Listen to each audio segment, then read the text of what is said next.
जी welcome back. Brigadier साहब, इस वक्त ताज़ा तरीन क्या सूरत हाल है? अमेरिका ईरान के दरमियान जो मुज़ाकरात चल रहे हैं, बैकडोर डिप्लोमेसी भी चल रही है, आप क्या समझते हैं कि कोई सूरत हाल बेहतरी की तरफ जा रही है कि स्टेटस को ही कायम है अभी? बिस्मिल्लाहिर्रहमानिर्रहीम।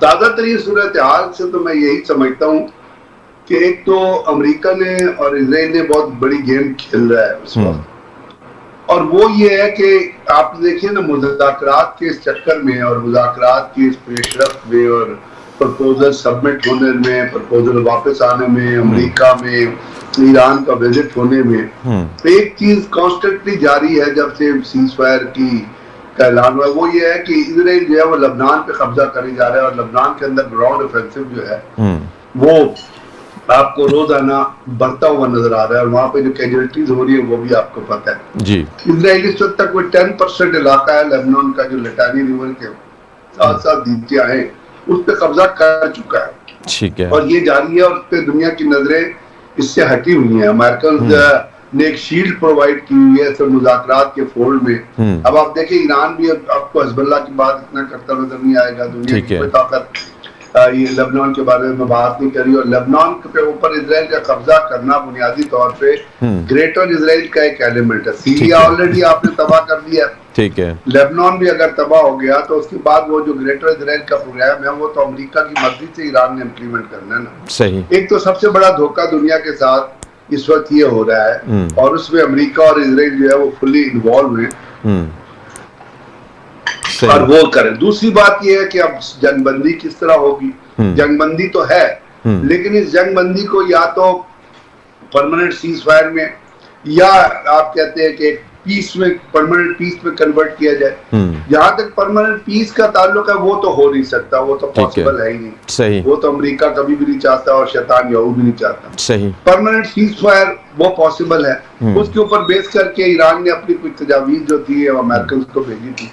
उस पे मार्को रूबियो का बयान आपने सुन लिया होगा कि जी हमें तजावीज कबूल नहीं है। अभी कहा यह जा रहा है उसके ऊपर बुनियादी तौर पे जो तजावीज का पैरामीटर था, वो जो बुनियादी फोकस था वो था स्टेट ऑफ हॉर्मुज़ के खोलने पे, और उसकी डिमांड ये की गई थी अमेरिका अपना ब्लॉकेड उठा ले, हम स्टेट ऑफ हॉर्मुज़ खोल देते हैं, एनर्जी की सप्लाई शुरू हो जाए, तो बाकी जो न्यूक्लियर का इशू है उसके ऊपर बातचीत होती है। उस पर मार्को रूबियो का बयान आपकी नजर से गुजरा होगा, उन्होंने कहा, उसने कहा कि जी नहीं, पहले हम ईरान को किसी भी सूरत में एटम बम बनाने नहीं देंगे। सही। अब यहाँ पे एक मिनट के लिए अगर आप ठहर जाएं तो ईरान के पास तो एटम बम बनाने की सलाहियत मौजूद ही नहीं है। जी बिल्कुल। अब इस कंडीशन में, जिस वॉर की कंडीशन में इस वक्त ईरान है, क्या वो एनरिचमेंट यूरेनियम को 90% पे लेके जा सकता है, 95% पे लेके जा सकता है, जो बुनियादी तौर पे वेपन ग्रेड यूरेनियम होता है? वो तो पॉसिबल नहीं है, क्योंकि आप जंग लड़ेंगे आप। जी। तो वो अब उनका एक वो ऐसा लॉजिक है, ऐसा प्रीटेक्स्ट है जो इलॉजिकल है, ठीक है। वो उस प्रीटेक्स्ट को लेके चलने का मतलब ये है कि आप कोई भी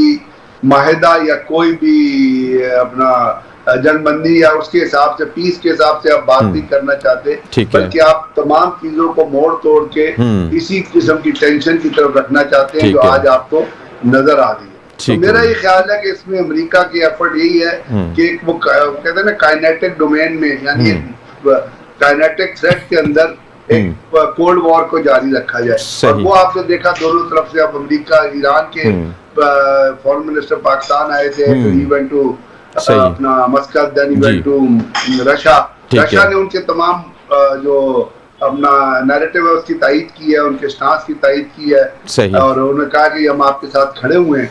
और इसके इस सिनेरियो में मेरा ख्याल फिलहाल तो एक गूमागू की कैफियत है, यहाँ पे दुनिया में बड़ी हाईएस्ट लेवल की एक स्ट्रेटेजिक एम्बिग्यूटी है जो चल रही है, और मेरा ख्याल अमेरिका चाहता भी है कि हालात जो है इसी तरह चलते रहे, तो इसके अंदर डेवलपमेंट जो है पीस के हिसाब से ना हो। लेकिन अमेरिका के लिए तो चलें ठीक है कि सूरत हाल स्टेटस को पे रहे, और वो अपनी जो भी वहाँ पे मिलिट्री जो डिप्लॉयमेंट बढ़ा रहा है या जो कुछ भी कर रहा है, या इसराइल का आपने बताया जैसे लबनान में वो कर रहा है, लेकिन इस वक्त जो सबसे बड़ी अर्जेंसी है वो ईरान के लिए, खलीजी ममालिक के लिए है, चूँकि आपना हॉर्मुज़ बंद होने की वजह से आयल की तरसील भी नहीं हो पा रही और दीगर अशिया ज़रूरिया की भी तरसील नहीं हो पा रही, और इस वक्त दिन ब दिन जैसे जैसे दिन गुजरते हैं एनर्जी क्राइसिस में इजाफा हो रहा है, पाकिस्तान खुद उससे बेता मुतासर हो रहा है। तो क्या इस हवाले से भी कोई डेवलपमेंट हो सकती है या इसी तरह ही ब्लॉकेट कायम रहेगी? ये सही देखिए, ईरान तो रिसीविंग एंड पे है।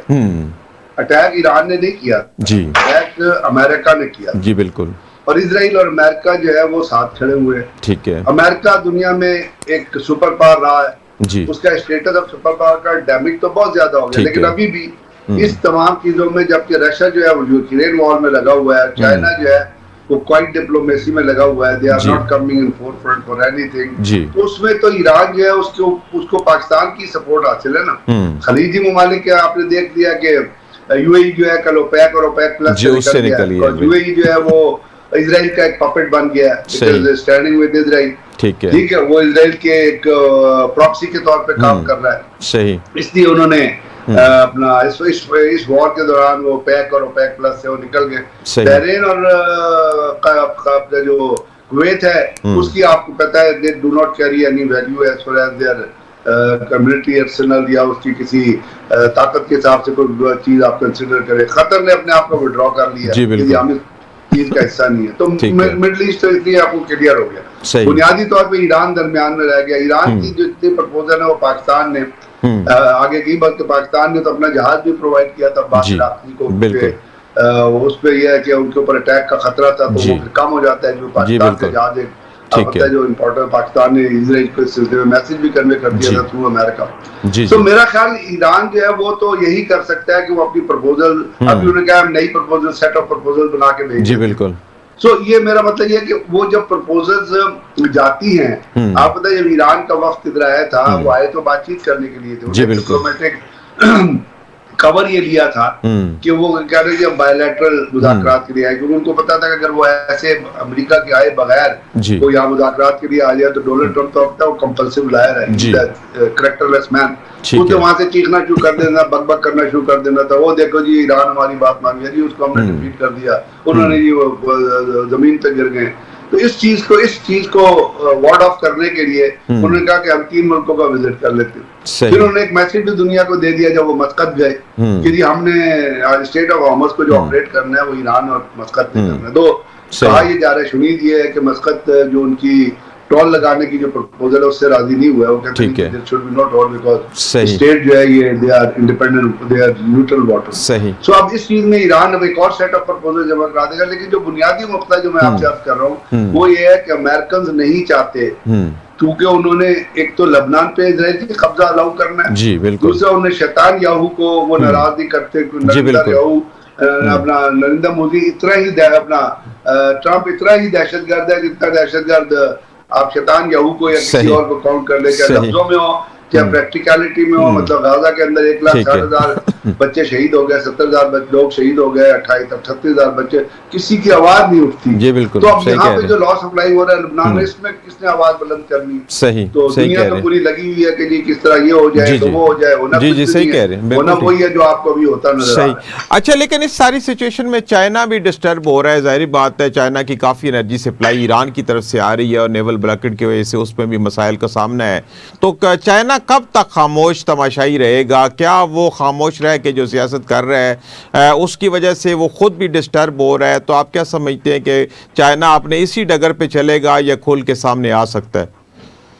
चाइना ने जितनी इनडायरेक्ट मदद देनी थी ईरान को दे दी। अगर आप ये समझते हैं कि चाइना कन्फ्रंटेशन के अंदर इन्वॉल्व हो जाएगा अपने मटेरियल से, अपनी फोर्सेस से, अपने म्यूनिशन से, जी। या कोई इत्तेहाद बना लेगा साथ खड़े होने, वो पॉसिबल नहीं है। चाइना की पॉलिसी ये नहीं है, वो अपनी इंटरनल पॉलिसी को जो है वो लेके चलते हैं और उन्होंने जो अपना स्ट्रेटेजिक इशू रखा हुआ है वो यही है कि हम we are not part of the confrontation, we are not part of the military adventure.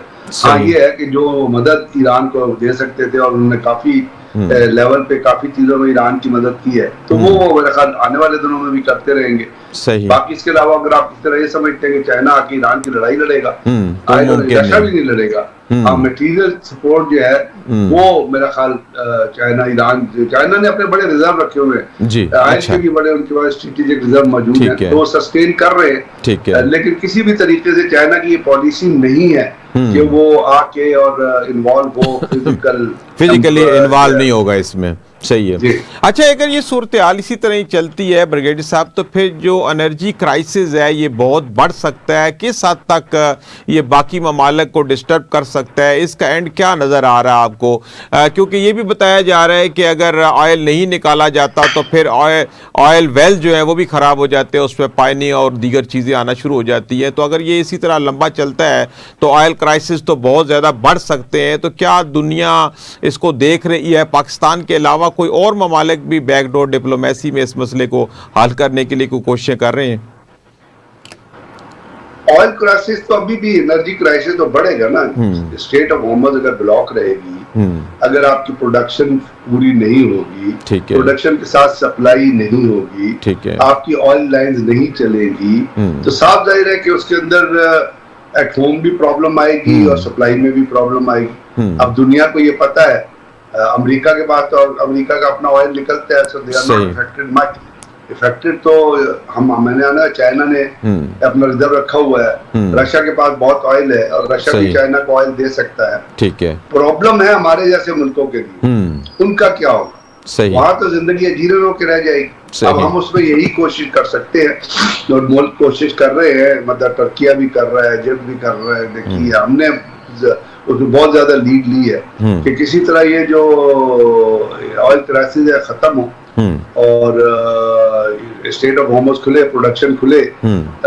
लेकिन अब अभी भी आज अगर खुल जाती है, सही, आज भी अगर खुलती है ना, तो इसके इफेक्ट्स को नलीफाई जो आ चुके हैं ऑलरेडी, जो आपके लाइनर जो है, शिप लाइनर जो इस वक्त सी में है जी, आप बताए बहुत स्लो चलते हैं शिप लाइनर, बिल्कुल 8 नॉटिकल माइल्स। तो आप दिखाएं जो उन्होंने डिस्टेंस तय करना है, कितना टाइम लगेगा? सही बात। So it will take another month. अगर आज आप खोल देते हैं तो आपकी सिचुएशन को बेहतर होने महीने से 2 महीने लग सकते हैं। जिस तरह आप कतर के अंदर गैस फील्ड बिल्कुल तबाह बर्बाद हो गया। सही, वो पार्सल तो चल जाए शायद, लेकिन को फुल्ली ऑपरेशनल करने में 2 से 3 साल लग जाएंगे। तो एनर्जी की शॉर्टेज, गैस की शॉर्टेज आनी। अब ये तो सबको पता है, अमेरिका को भी ये पता है, लेकिन अमेरिका चाहता है कि ये चीजें हो। हाँ जी, आपकी इंटेंट समझे। सही, they want the world should come into crisis because of their erratic, their stupid policy, their erratic policy. इसलिए आप उसका जो है अभी जो समर है वो देख रहे हैं हमारे जैसे मुल्कों में, बाकी मुल्कों। अच्छा ब्रिगेडियर साहब, आप क्या समझते हैं कि ईरान के साथ हम कोई तेल के लिए मुआहदा कर सकते हैं, ट्रेड कर सकते हैं? क्योंकि बाई रोड तो आने में कोई दुश्वारी नहीं, तो क्या इस सारे सफारतकारी के बदले में हमें कोई लेवरेज हासिल हो सकता है? हम ईरान की तरफ रुजू कर सकते हैं कि अमेरिका नहीं करने देगा? देखिए, आप हम इतना काम कर रहे हैं, पहले भी किया है। ये तो लीडरशिप आपको वो चाहिए जो अपने पांव जमीन पर रख के खड़ी हो सके। अमेरिका क्या कर लेगा? ईरान ने अपनी लाइन की साइड की पाइपलाइन बिछा दी है। पाकिस्तान अगर अपनी पाकिस्तान क्यों नहीं पाइपलाइन बिछा रहा? बिकॉज वी बज अंडर प्रेशर। हम डरते हैं अमेरिका से। सही, अमेरिका के लिए हम खिदमत भी करते हैं और डरते भी हैं। अब टाइम है, this is the appropriate time कि we should proceed with the initiative. एक हम इसी वॉर फोल्ड में हम अपनी पाइपलाइन मुकम्मल कर सकते हैं। बिल्कुल ठीक है ना। फिर हमने जो कुछ किया है उससे हम ईरान से तेल ले सकते हैं, जो सस्ता तेल होगा। सही, रशिया से तेल हम ले। ये तो लीडरशिप का फैसला है। अगर आपके पास अच्छी लीडरशिप है, अगर आपके पास एक स्ट्रेंथ वाली, ताकत वाली लीडरशिप है, ऐसी लीडरशिप नहीं जो अमेरिका के आगे हाथ बांध के खड़ी हो, खादिम होके खड़ी हो और उनकी टीसी करती रहे हर वक्त। तो आखिर दुनिया में लोग अमेरिका की मर्जी के खिलाफ जाते हैं, नहीं जाते? बिल्कुल जाते हैं। अभी ईरान ने तेल लिया, रशिया से नहीं लिया। ईरान तेल ले रहा था ईरान से या नहीं ले रहा था? क्या कौन सा आसमान टूट गया था? लेकिन हमारे एक धमकी के ऊपर बैठ जाते नीचे और मतलब दोनों हाथ बांध देते हैं, तो फिर तो आपकी नेशनल इंटरेस्ट सर्व नहीं हो सकता ना। जी जी बिल्कुल। तो इसके अलावा आप क्या समझते हैं कि लॉन्ग टर्म क्या सोल्यूशन हो सकता है? अगर ये एनर्जी क्राइसिस इसी तरह चलता है, आप हॉर्मुज़ नहीं खोल पाती, नेवल ब्लॉकेड नहीं खुलता, तो आप क्या देख रहे हैं कि पाकिस्तान को क्या करना चाहिए? क्या मुतबादल रूट्स अपना सकता है, को मुतबादल सोर्स अपना सकता है? क्या मुमकिन हो सकता है? फिर मुतबादल तो फिर आपके पास रशियन ही है ना जी, रशियन ऑयल है जो आप ले सकते हैं। सऊदी अरब एक आपको उसने कहा था कि मैं आपको यम्बो, पोर्ट ऑफ यम्बो से ऑयल दे दूंगा, ठीक है, वो देता है। अब स्टेट ऑफ होर्मुज़ से आई एम श्योर पिछले दिनों भी एक टैंकर गुजरा है पाकिस्तान का, तो ईरानियों ने जी। पेट्रोल भी नहीं दिया, उसको गुजरने भी दिया। जी जी तो यही एफर्ट्स है जो हम कर सकते हैं। दूसरा ये कि आपको अपने डोमेस्टिकली इंटरनली जी बहुत सारे मेजर्स हमने करने हैं। अपने तेल बचाना है, हमने अपना एनर्जी बचानी है, हमने अपना सोर्सेज बचाने हैं, अपने खर्चे कर्टेल करने हैं, वो हम सही। नहीं करेंगे। ठीक तो हमारे है। करप्शन इतनी ज्यादा है ना जी जी कि हम वो कर नहीं सकते। हम उसी तरह अय्याशियों में लगे रहेंगे। हमारे जो जिम्मेदार वही अय्याशियां, वही जहाजों का इस्तेमाल, वही अपना 10-10 गाड़ियों के 40-40 गाड़ियों के प्रोटेक्शन। सही। अब वो 40 गाड़ियां जो प्रोटेक्शन में चलती है भाई, उसमें पेट्रोल तो नहीं पड़ता, सही कह रहे हैं। तो पानी तो नहीं पड़ता ना। सही कह तो रहे हैं। हमारे हम वो छोड़ दें सही। जो हमें करना चाहिए। Let me tell you very frankly, वो नहीं करेंगे। नहीं करेंगे, बिल्कुल। हम यही करते रहेंगे कि बाहर से क्या आ सकता है हमारे पास। सही कह रहे हैं आप, बिल्कुल यही वजह। हमारा यही एम्फेसिस रहेगा कि बाहर से हमें अंदर जो कुछ करना है, आप पब्लिक से तो डिमांड कर देते हो, सही। एक चुटकी बजती नहीं, आप अपने स्कूल बंद कर देते हो। बिल्कुल। अगर आपकी नेशन पढ़ेगी नहीं, बच्चे पढ़ेंगे नहीं, तो कल आप दुनिया में मुकाबला किस तरह करेंगे? सही कह रहे हैं, बिल्कुल। लेकिन हम हुकूमती एक अखराजात चुटकी को नहीं कम बजती नहीं है करते। तो स्कूल बंद कर देते हैं। सही। तो आप कभी रियलाइज कीजिएगा कि साल में 360 दिन में आपके स्कूल इस दफा कितने खुले हैं। बस वो कुछ 30% भी गवर्नमेंट को नहीं नहीं खुलते मिलता। सबसे रूटीन पहला में। उनका वार होता है कि स्कूल बंद कर दो, सही। कॉलेज बंद कर दो। सही बस। कह रहे हैं, बिल्कुल अपने ठीक। खर्चे नहीं कम करने। जी सही कह रहे हैं, वो बिल्कुल उसके आपकी ऊपर बात कोई बिल्कुल compromise ठीक है। नहीं। जी बिल्कुल तो जिस आपकी मुल्क बात में बिल्कुल ये ठीक। इलिटिज्म और कॉमनिज्म दो मुख्तलिफ चीजें हो, वहां आप क्या तवक्को कर सकते हैं? इसी तरह चलेगा ये मुल्क। सही है। बहुत शुक्रिया ब्रिगेडियर साहब, आपने वक्त निकाला और प्रोग्राम में शामिल हुए। नाज़रीन, इसी के साथ प्रोग्राम मुकालमा का वक्त अपने इख्तिताम को पहुंचता है। अपने मेज़बान सईद अलवी को इजाज़त दीजिए। अल्लाह हाफिज़।